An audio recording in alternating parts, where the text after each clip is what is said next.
د سجدې نه د پاسېدلو طریقه دا ده چې اول به مونږ ټنډه، بیا پزه،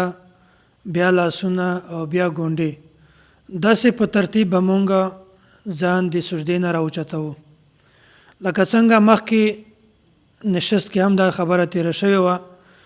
چې سجدې ته د تلک طریقه داسې ده چې اول به مونږ ګونډې په ځمکه لګوو، بیا لاسونه، بیا پزه، بیا ټنډه.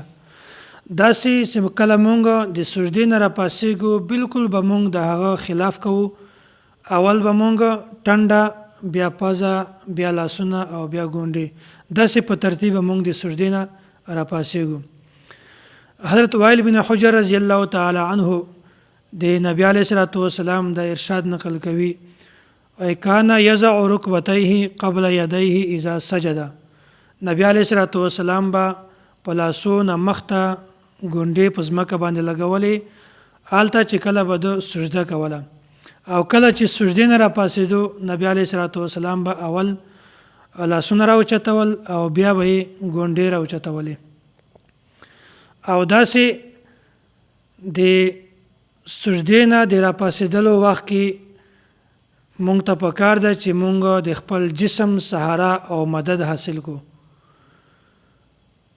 بلکل د سجدې نه راپاسېدلو وخت کې په ځمکه باندې لاس لګول دا ټیک نه دی، بلکې په زنګنو باندې لاس کېدی او بلکل سیده د سجدې نه راپاسېږي. او بله خبره ده که چیرته یو کس داسې وي چې هغه وزن زیات وي، جسم بیمار وي یا کمزورتیا وي، هغه عمر زیات شوی وي، نو هغه که چیرته په ځمکه باندې لاس ولګوي او د ځمکې سهاره مدد حاصل کړي نو بیا په دې کې هېڅ حرج نشته. او بله خبره دا هم په ذهن کې کېنوئ چې اول رکعت نه بعد او درم رکعت نه بعد بغیر د جلسې نه، بغیر د استراحت د جلسې نه تاسو فوراً پاسېږئ. یعنی اول رکعت نه بعد، دواړو سجدو نه بعد او درم رکعت دواړو سجدو نه بعد معمولی وخت لپاره کېنستل دا ټیک نه دي، ځکه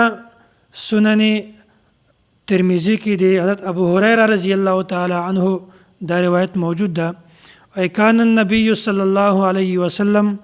ینهض فی الصلاة علی صدور قدمیه. وای نبی علیه الصلاة والسلام به په لمانځه کې د سجدې نه د پښو په ګوتو باندې راپاسېدو، بلکل سیده به د سجدې نه راپاسېدو، په منځ کې به کېناستو نه. یعنی داسې نه کول چې نبی علیه الصلاة والسلام په اول رکعت نه بعد به کېناستو یا درم رکعت نه بعد به کېناستو، نه، بلکې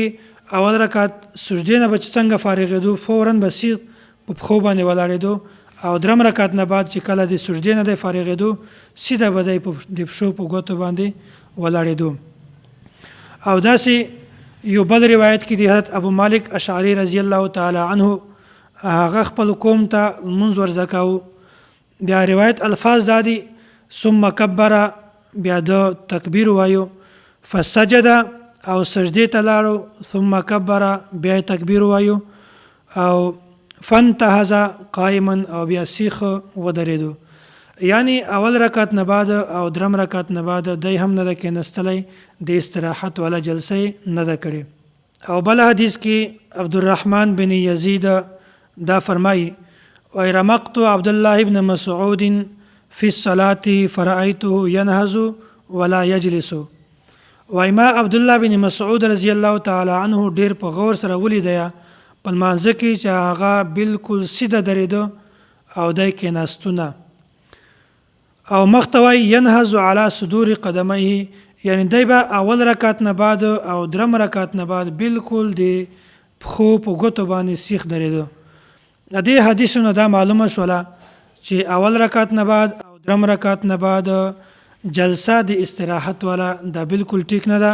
بلکې نبی علیه الصلاة والسلام به هم دا نه کوله او صحابه کرامو به هم دا نه کوله. نعمان بن ابي عیاش دا فرمایي ادرکت غیر واحد من اصحاب النبی صلی الله علیه وسلم. وای ما د نبی علیه الصلاة والسلام په صحابهو کې ډیر صحابه کرام داسې ولیدل اذا رفع رأسه من السجدة في اول ركعة والثالثة قام كما هو ولم يجلس. وای دی به چې کله مونځ کاوه نو دی به اول رکعت نه بعد او درم رکعت نه بعد چې کله د دواړو سجدو نه فارغ شو داسې به ولاړ شول لکه بالکل چې دوی کېنستلي هم نه وي. یعنی اول رکعت نه بعد او درم رکعت نه بعد به دوی جلسه د استراحت نه کوله، بلکې دوم رکعت نه بعد او څلورم رکعت نه بعد به دوی کېنستل. او هغه روایات چې په کومو کې دا تذکره راځي چې نبی علیه الصلاۃ والسلام جلسه د استراحت کړې وه، اول رکعت نه بعد هم کېنستی و او درم رکعت نه بعد هم کېنستی و، دا هغه احادیث دي، هغه روایات دي چې په کوم وخت کې نبی علیه الصلاۃ والسلام جسم دا وزندار شو او جسم یې دروند شو، په هغه وخت کې بیا نبی علیه الصلاۃ والسلام جلسه د استراحت دا کړې وه. دی د دې خبرې نه استدلال کوي فصلى رکعتین وهو جالس، وای نبی علیه الصلاۃ والسلام 2 رکعاته دا په ناستې باندې کول. نو نبی علیه الصلاۃ والسلام د ماخستن ټوټل 9 رکعاته کول، 4 رکعاته د نفل او 3 رکعاته وتر. کله چې نبی علیه الصلاۃ والسلام جسم دا وزندار شو او هغې نه بعد نبی علیه الصلاۃ والسلام 2 رکعاته دا په ناستې کول. نو د دې نه دا معلومه شوله چې یو وخت نبی علیه الصلاۃ والسلام بیمار شوی و، په هغه وخت کې بیا رسول الله صلی الله علیه وسلم جلسه د استراحت کوله. نو کومو روایاتو کې چې دا راځي چې هغه نبی علیه الصلاۃ والسلام اول رکعت نه بعد او درم رکعت نه بعد کېنستلی و، نه هغه نه مراد د نبی علیه الصلاۃ والسلام هغه وخت چې په کوم وخت کې د جسم دغه وزنی شو او ډیر سخت بوج زیات شو.